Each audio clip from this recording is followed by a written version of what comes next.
Tapos gusto nitong si Senator Erwin Tulfo mag-move on na tayo. Kalimutan na natin yung issue ng mga maanomalyang flood control project. Pambihira naman. Lagi na lang ba, pagka meron tayong nararanasang dilubyo, ganito ang nararanasan ng ating mga kababayan. Senator Erwin, sige nga, eto, akay-akay pa niya o buhat-buhat pa niya yung kanyang anak. Kalimutan na natin, mag-move on na tayo. Kaya nga ho ngayong mga panahon na to, nagkalat ho yung mga video na kung saan habang nakakaranas ng napakatinding paghihirap ang ating mga kababayan, ginagawa ho nilang background audio yung mga speech nitong ating presidente, di ba? Yung 5,500 flood control project, yung mahiya naman kayo statement, ha? Meron tayong ginagawa at may magagawa pa. Yan yung background audio ng mga nakuhanan na video. Ito kasi walang cinematic footage to. Walang cinematic to. Anong tokwa? Ano ito CCTV footage kumbaga. Raw ito. Diba? Kumbaga wala nang oras para mag-video kasi flash flood Biglang tumaas yung tubig dahil nga yung mga flood control falsifikado. Pero bago ho yan, isang like at isang subscribe. Masino ho tayo dyan sa mga gusto sumali sa ating community, yung join button, nandiyan lang ho sa baba. Marami ho tayong video na panonoorin dito sa reaction video natin po. Kasi gusto ho natin bitbitin yung ating mga kasama dito sa PH Update kung ano ang nangyari sa nakalipas na weekend. Ngayon, bukas, mag-i-impeachment tayo sa Senado na para bang walang naranasang paghihirap ang ating mga kababayan. Magbibida-bida itong si Luis Tro at si Kapunan na objection. Tapos yung mga kababayan natin, hindi pa nila napatuyo yung kanilang mga sopa. Hindi pa sila nakapaglaban ng kanilang mga maruruming damit dahil hanggang sa ngayong mga panahon na to ay lubog pa rin sa kanilang mga pamamahay. Hindi ba unfair yun? Tapos 25 million ang gagastusin natin sa impeachment ni VP Sara. Hindi gumana yung diversionary tactics kay Pastor Kibuloy na kesyo meron na request ang Estados Unidos. Diversionary tactics yun. Pangtapal. Nakita ko napansin ko yun sa mga mainstream media. Biyernes pa lang, nag-umpisa yan, Billionaire News Channel. Tapos pinick up nila lahat. Talagang yung orchestrated yung paglalabas nila ng post. Talagang yung kanilang, yung kanilang mga editor, yung kanilang mga, alam mo na talagang meron nagpalabas ng pera nagpalabas ng balita Mabilis. Ito, panoorin natin to. Okay? Anong caption? Erwin Tulfo at buong Senate Blue Ribbon Committee. Nasaan na ang flood control investigation? Kawit Cavite yan, ha? Magagalit ni mga taga-kawit, mga senador at congressman, kakawitin na kayo ng mga yan.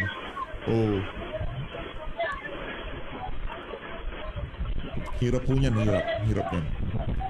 Yung mga congressman na mayroong mansyon, nasa Forbes Park, hindi nyo mararanasan yan. Diba? Yung mga merong malalaking bahay sa mga exclusive na subdivision, hindi nyo mararanasan yan. Kaya yung galit ng mga ordinaryong Pilipino sa susunod na eleksyon, mararamdaman mo yan. Ikaw, Erwin Tulfo, ang sabi mo, kalimutan na natin, mag-move on na tayo. Loko-loko. Lang nga kayo.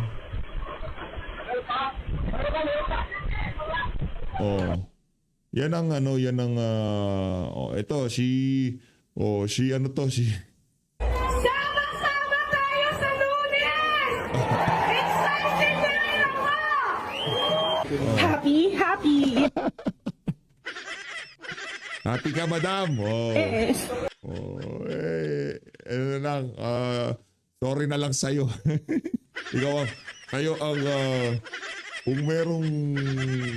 ang fall guy. Sila. Mga diskaya. Bakit? Di sila lang ba ng rakot dyan? Nagbibigay sila bumibili sila ng kontrata, nagbibigay sila ng kung ano-ano, pero hindi sila yung nakikinabang. Kayo nasa papel, kaya kayo nayari, di ba? Ito pa, game. Libo-libong hektarya ng lupa ay nalagyan na ng patubig sa buong bansa. At libo-libong hektarya pa ang patutubigan. Nako.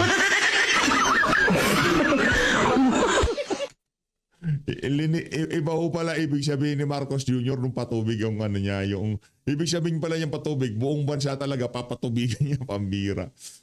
Bangag eh. Ngayon, sa pagpihit ng panahon, Oh. ang hagupit ng La Nina at mga matinding pag-ulan naman ang ating binabantayan at pinaghahandaan. Yung mga video na yan, hindi na mawawala sa social media yan.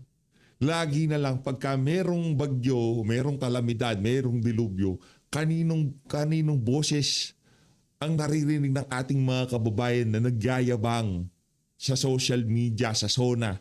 Hindi boses ng mga Duterte, boses ni Marcos Jr. Ngayon, paano nyo sasabihin, nakalimutan namin itong issue na to? Sa ayaw sa gusto nyo, tapusin nyo yung impeachment, babalik tayo sa flood control issue. Mag-e-election sa 2028, anong pinakamatinding paksa dyan? Flood control. Hindi tayo titigil dyan hanggat hindi nakukulong si Erwin Tulfo. Si Martin Romualdez. Mahigit 5,500 flood control Yabang, project ano? ang natapos na Yabang. at marami pang iba ang kasalukuyang ginagawa sa buong bansa. Di ba? Iyabang niya. Ang dami ho niyan. Nagkalat sa social media. Pagka umulan ulit, hindi na magbabaha. Hindi na. Budol Marcos talaga eh. Ang pangako sa atin, 1 year. So, ang pangako sa akin, pagka Gusto ko makita si Vince Dizon eh. Ano, gumana ba yung malaking tubo na ibinaon nyo sa lupa? Ano, gumana ba yun? Di ba inayabangan tayo? Itong ano na to. Ano to? Hindi nababaha dito. Hindi tayo natutuwa dahil bumaha. Di ba? Nalulungkot tayo dahil budol Marcos talaga. umulan ulit, hindi na magbabaha. So, mga 9 months na trabaho, bago dadating ulit ang ulan, hopefully by that time, hindi na tayo makakakita ng baha.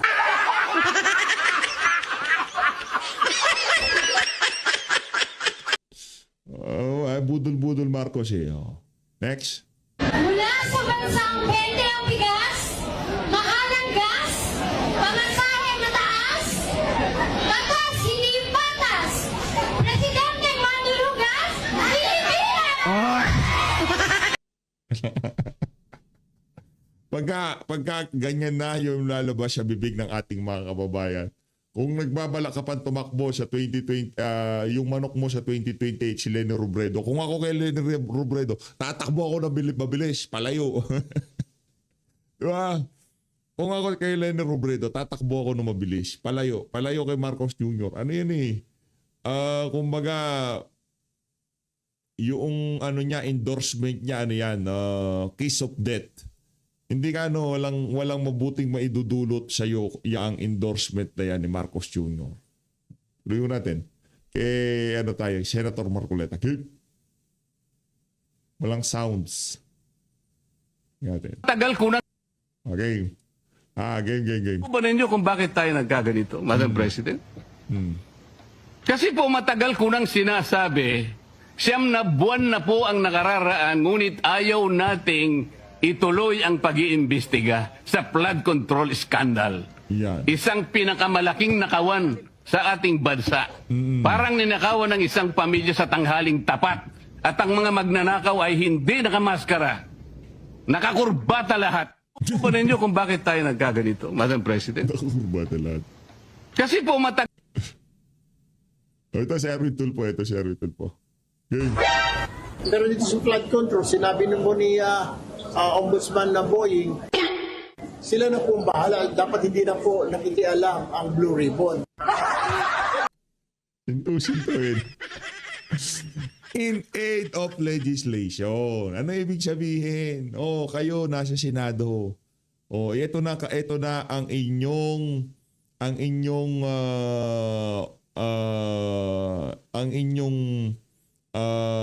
paraan para mapigilan o makagawa ng kapaki-pakinabang na batas, masusugan o maamendahan yung mga kasalukuyang batas para hindi na maulit ito.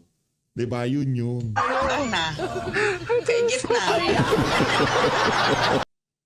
Huwag na daw makialam, pambihira talaga. Ito. Lipat to tayo dito. Ito, mahaba-haba ito. Ito si Sergey. Shoutout po kareng manungkulan, kareng kapitan, mayor, gobernador, senator, presidente, Nung ngayon kami po yung sopan kening albog, buran nyo na kami mo buking mapa. Ang bihira itong si ano. Ang dami sa iba't ibang lengguwahe yung mga kababayan natin may complain na, no? Complain. Nabasa ko yung sa comment section, ang sabi daw ho niya ni Kuya, kung hindi daw kaya tulungan, burahin na lang daw sa mapa. Buran nyo kami buking mapa ni Pilipinas. Ito naman, ito Cura Parroco. Ito, Santo Niño Parish, San Fernando, Pampanga. Teka. Hindi naman pwedeng hindi makita ng mga kababayan natin. Yan, Father, di ba? Father, hindi pwedeng hindi makita ng mga kababayan natin yan. Ipapakita ko sa kanila yan. Dapat makita nila yan. Teka lang ha, Father. Dapat makita ng mga kababayan natin yan. Ito. Tanggalin lang natin to.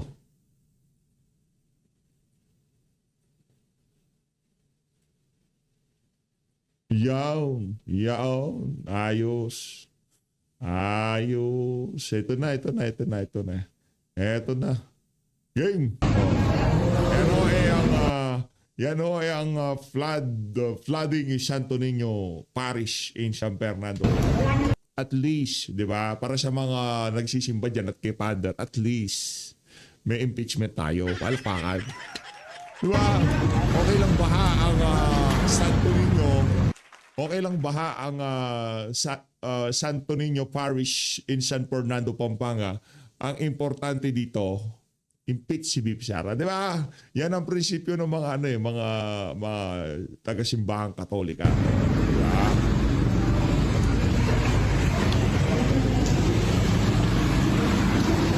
Okay lang yan. Importante, ma-impeach si Sara. Di ba? Yun.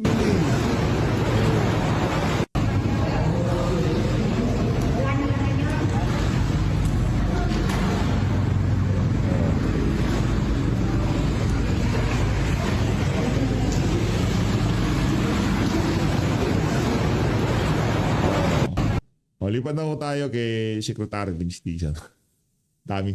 Ang habang segue nun kasi Lunes ho ngayon, kailangan mapag-usapan itong mga bagay-bagay na to. Hindi ho natin pwedeng lampasan dahil nga napapanahon itong mga balita na to. Kailangan nung makita, mapanood ito ng ating mga kababayan. Rekta ho tayo kay Ante Claire. Ante Claire, game. Ngayong umaga, ay makakasama Ate natin Claire. sina DPWA Secretary Vince Dizon, DSWD Secretary Rex Gatchalian, MMDA Chairman Don Artes, Pag-asa Administrator Nathaniel Servando at OCD Assistant Secretary Lawrence Mina upang bigyan tayo ng pinakabagong ulat tungkol sa kalagayan ng ating mga kababayan at mga pangunahing kalsada sa kabila ng patuloy na pagbuhos ng ulan sa bansa. Good morning po. Okay, unahin na po natin si Secretary Vince Dizon. Magandang umaga po. Mabilis lang po ito. No? Kahit maghapon ka dyan, Sec Vince, walang problema sa amin yan kasi sa problemang kinakaharap natin ngayon, kailangan namin na marami-raming paliwanag. Huwag madilim. Nanamnamin namin ang bawat salitang lalabas sa bungangam, sir. Kanina po sa briefing ng NDRRMC, nag-utos po ang Pangulo natin. Tuloy-tuloy lang po yung ating... Akala ko nakawin yung budget sa flood control. Akala ko yun ang inutos niya. Mali. Sorry, mali pala. Ginagawang intervention sa mga area na tinamaan talaga nitong... Akala ko mag-insert ng 100 million na program appropriation tapos walang pwedeng makialam. Sorry. Mali ako. Okay? Mali ako. Sorry. Kasi budget season na naman. September na naman. Diba? Bear season na naman. Budget na naman. Akala ko ang utos kay DPWH, magdepensa ng panibagong budget para kay Marcos Jr. Mali ako. At least aminado ako dito pagka mali ako. bagyo from Northern Luzon, kasama na ang Cordillera, hanggang sa Southern Luzon, lalo na sa Cavite. No?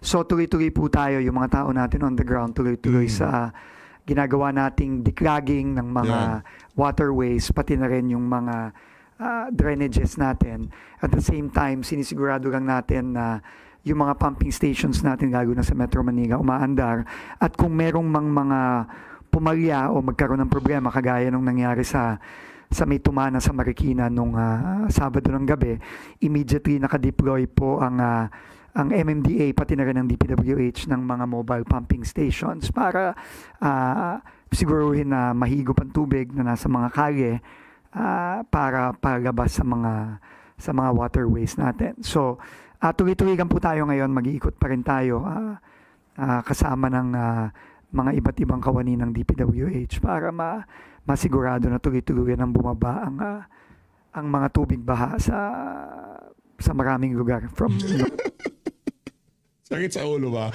Sakit sa ulo ba? Wala kang choice. Ikukulong ka nila pagka hindi ka sumunod sa akin. Ikukulong ka nila. Alam mo yan. Alam mo kalalagyan. Kaya ngayon hindi ka na nila ikukulong. Yeah. north to southern Luzon. Siguro mag-report lang ng konti on the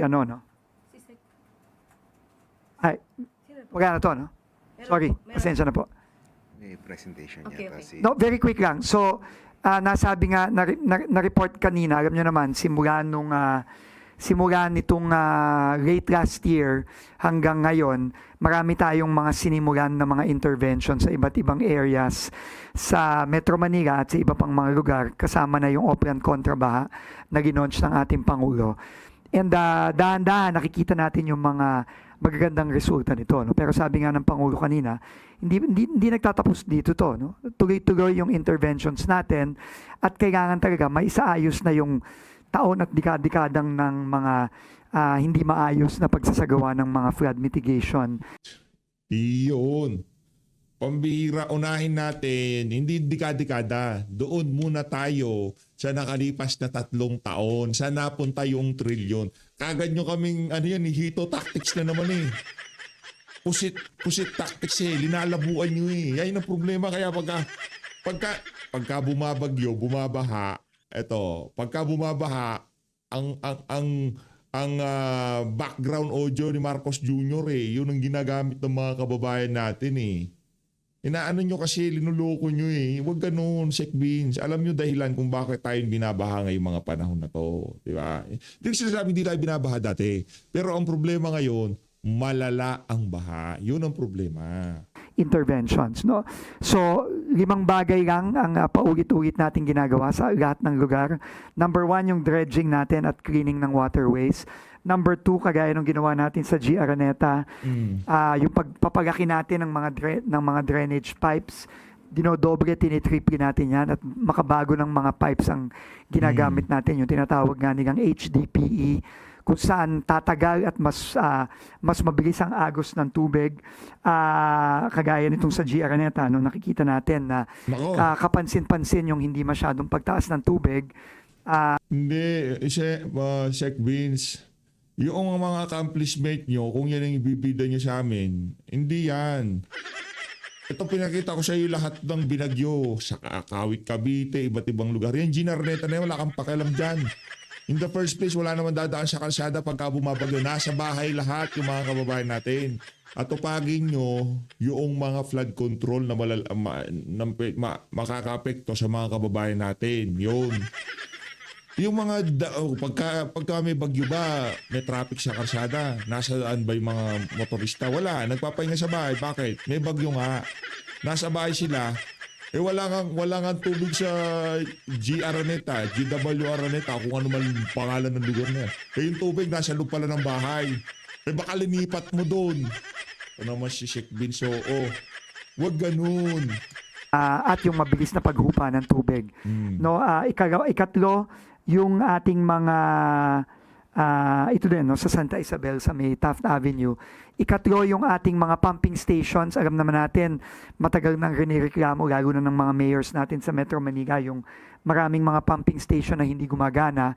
Pero ngayon, as much as possible, pinapagana natin lahat.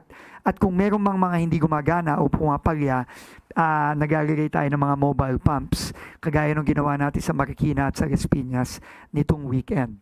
And finally, no, yung paglilinis natin at tuloy-tuloy na paglilinis natin ng basura. no, na nakikipagtulungan tayo sa MMDA at sa ating mga ito yung mayors na linisin yung basura. Yun talaga, kung magagawa lang natin yun, paulit-ulit sa lahat ng lugar, tingin ko makakakita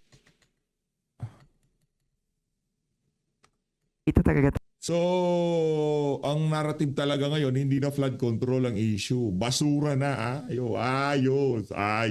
Tayo ng mga improvements sa iba pang mga lugar. So, tuloy-tuloy lang tayo. And ngayon, napapasok na ang 2027 budget na isusumite. Magkakaroon na tayo ng mga flood management at flood mitigation projects sa Sayang. Akala ko pa naman nagpapaready na si boss ng 100 million na walang pwedeng gumalaw. Akala ko. Sorry. 2027 budget. At nakafocus tayo dito sa mga iba't ibang interventions na ito. So, yun lang Dapat muna. naka-ready talaga tayo dyan. Bibigyan na nga kami ng mga reports pa in the coming days. Thank you. Next presentation, Secretary Rex Gatchalian. Yeah, mabilis lang. Nabasadahan na rin to. Can we move on to the first slide?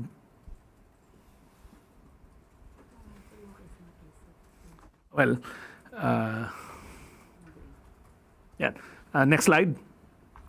So as mentioned, ito yung mga top-line data natin. We have around 2,070 barangays affected. Total numbers of affected families nationwide is at around 384,527.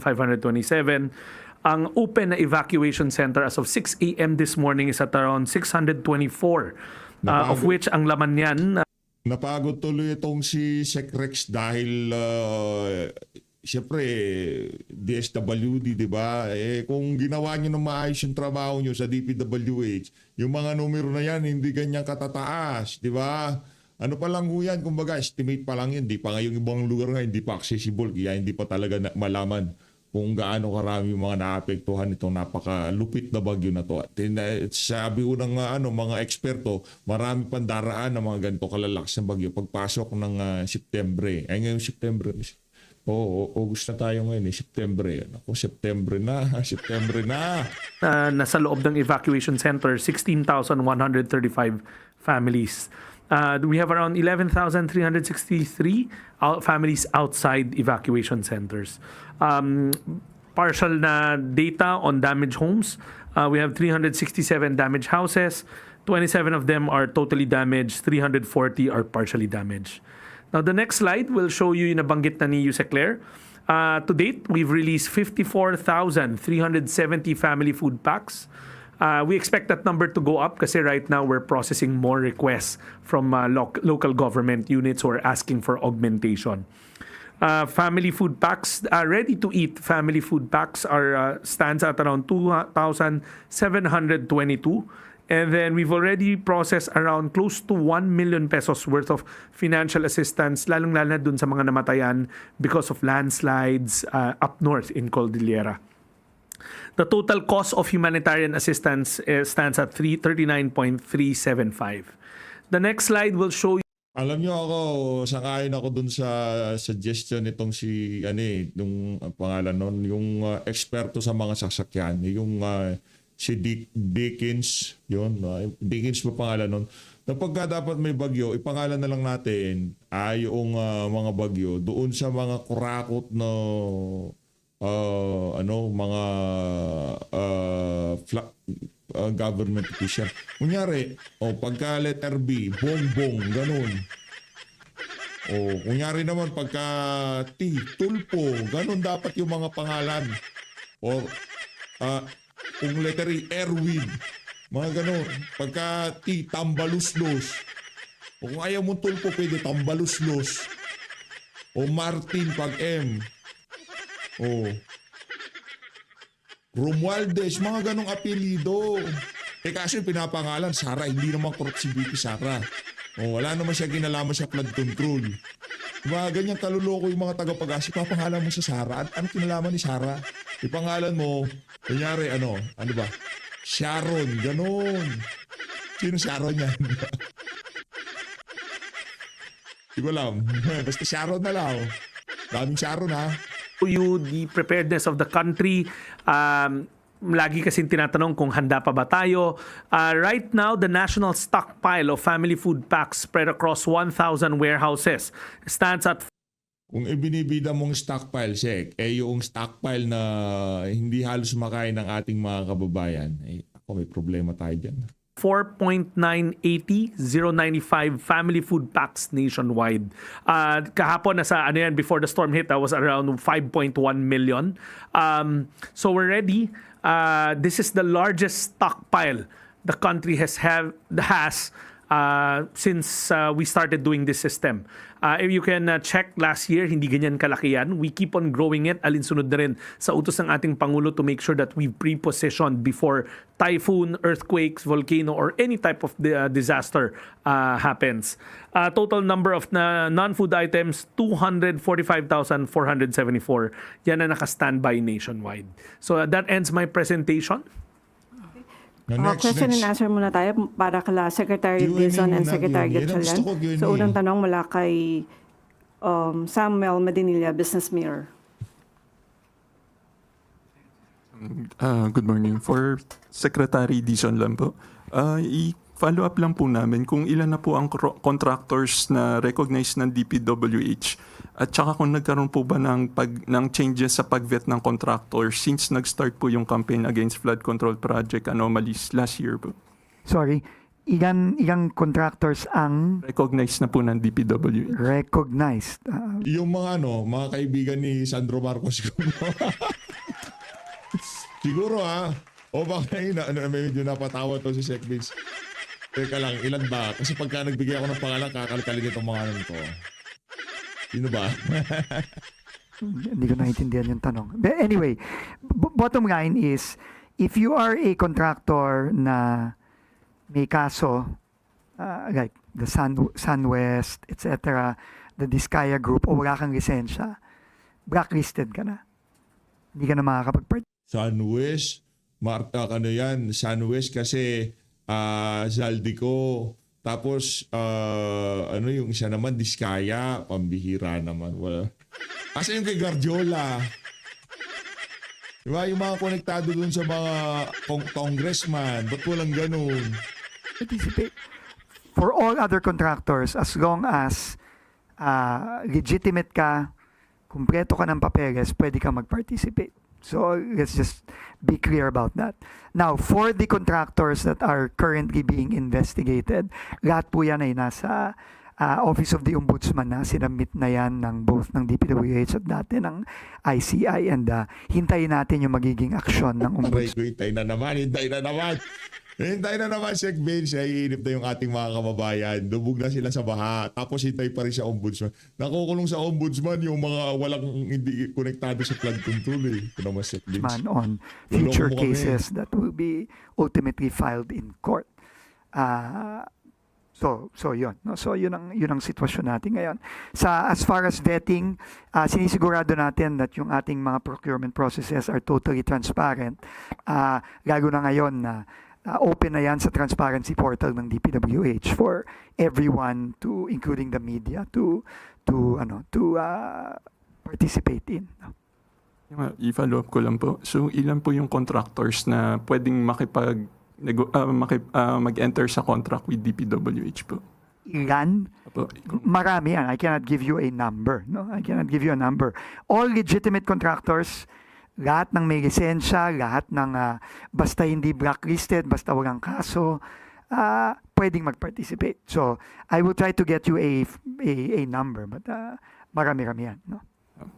Follow up na lang po. Kahapon po nag-issue ng statement si Sec Salceda.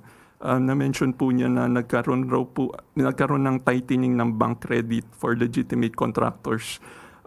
Ano po kaya yung naging cause kung bakit nagkaroon ng tightening ng bank credit sa mga legitimate contractors po? I think there's a tightening simply because nag-tighten din tayo sa pagbabayad sa mga kontratista. Lalo na yung mga hindi tayo sigurado kung tapos yung proyekto. Unlike before na alam na naman natin yung nangyari, kahit na hindi tapos yung proyekto, kahit na hindi maayos, binabayaran. Yun nga, di ba? Yung mga mga Diskaya, mga SunWest, di ba? Hindi ba tayo mag-iimbestiga sa Blue Ribbon? Sir? Hindi ba kayo magre-recommend na dito kay Senator Erwin Tulfo na imbestigahan natin yan? In aid of legislation. Hindi yung ipapakulong. Iba pa yun eh.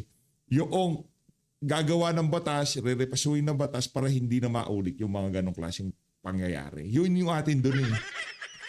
So, I think that is the primary reason for that. But we will not sacrifice ensuring that projects are properly implemented before we make payment.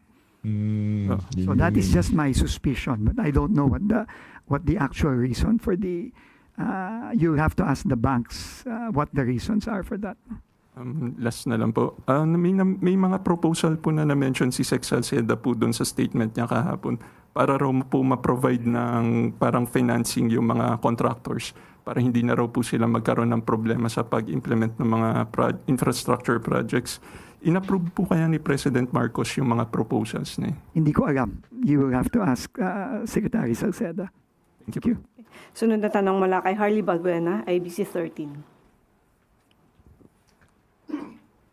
Hi, Sec Vince. Sec, you reported to us earlier yung ilang streets po sa Metro Manila na dati ay lubang binabaha pero ngayon po ay mas mabilis na yung paghupa ng baha. How about, sir, sa provinces natin or countryside? May mga ganito rin bang developments? Like yung Maharlika Highway natin na kaka-undergo lang ng rehabilitation? Doon sa mga areas na inaayos na natin, merong mga improvements. Pero syempre, technically, kakaumpisa pa lang natin dito eh. No? I mean, we started maybe 6-7 months ago dito sa mga interventions natin. Pero dun sa mga inayos natin, nakakakita na tayo ng improvement, which I think is just a testament to what the President wants to happen. Na, kailangan ayusin na yung pag-implement ng mga project once. Akala ko nakawin lahat ng pondo. Ayun na nga, dito ko na tatapusin ang ating reaction video. Maraming salamat sa pag-support sa PH Update. Mag-ingat ho kayo lahat, lalo na sa mga manluloko ngayong mga panahon na to. Maraming mambubudol. Nalolokohin ho tayo ng mga napakaraming nagbabalat kayo na akala natin gustong palabasin na talagang tinutulungan nila sa bayan ng Pilipino. Hindi. Damage control ito dahil nagawa na nila yung karumal-dumal nilang krimen na isinagawa sa kaban na sambayan ng Pilipino. Ngayon, sa mga susunod na buwan, taon, hanggang matapos ang kanilang termo, pipilitin nilang pababain yung kanilang magiging problema sa hinaharap. Anyway, kahit anong gawin nyo, hanggat walang nakukulong sa mga nagnakaw, sa mga maanumalyang flood control project at wala pa rin nakukulong mapahanggang sa mga panahon na to, big fish nitong si Senator Rodante Marcoleta. Hindi tayo titigil dito. Maraming salamat. Mag-ingat to kayo lahat. Mahal natin ang Pilipinas. Makulang kayong kakapal na mukha nyo.